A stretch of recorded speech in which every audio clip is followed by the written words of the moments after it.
but from a branch of her roots.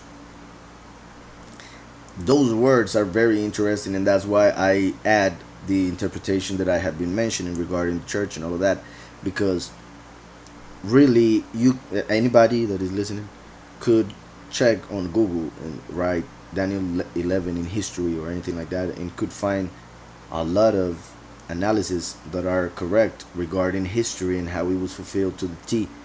Every one of these words.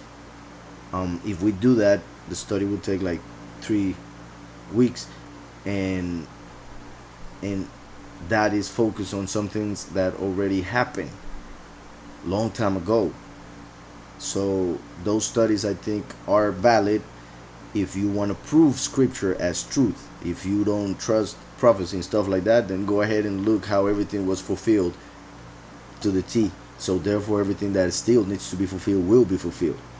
So I always like to focus with knowing all of that, and knowing that it is available, and knowing that I have studied it. And if you guys want, I repeat, I encourage you to go and look for all those studies, because there are many. I repeat, there are a lot.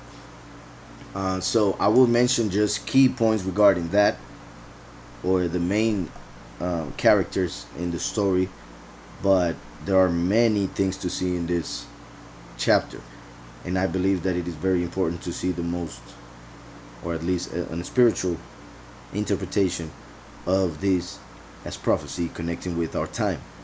So the fact that it says, but from a branch of her roots one shall arise in his place, who shall come with an army, enter the fortress of the king of the north, and deal with them and prevail.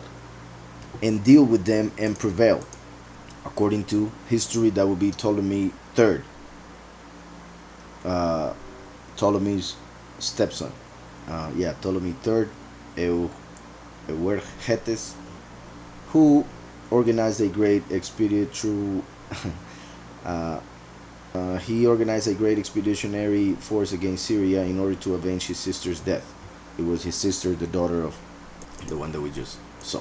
So it says, but from a branch of her roots, so one of her family members, shall arise in his place, who shall come with an army, enter the fortress of the king of the north, and deal with them and prevail. And he shall also carry the gods, the Elohim, captive to Egypt. When they would conquer a nation, they would take the idols captive also, which is pretty dumb, which shows that they actually believe that there was certain power in the gods of other people, yet they believed that their gods were more powerful, since now they were in power of these gods and they were holding captive these idols. Well, in certain cases, of course, there were certain emperors who didn't actually believe in a true Elohim. They thought that they themselves were Elohim, so they would destroy the idols and stuff like that. But it says here that even the Elohim, but this is important because we do know that Yahweh exists and the false Elohim are the fallen angels. So they exist, but not as Elohim as they are worshipped, but they do exist as certain type of entity.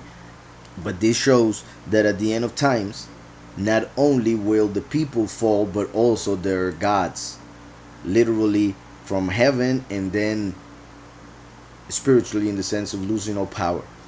So it says, and he shall also carry their gods captive to Egypt, with their princes and their precious articles of silver and gold, and he shall continue more years than the king of the north. Also the king of the north shall come to the kingdom of the king of the south, but shall return to his own land. However, his sons shall stir it up and strife. However, his sons shall stir it up strife, and assemble a multitude of great forces. And one shall certainly come and overwhelm and pass through. Then he shall return to his fortress and stir up strife.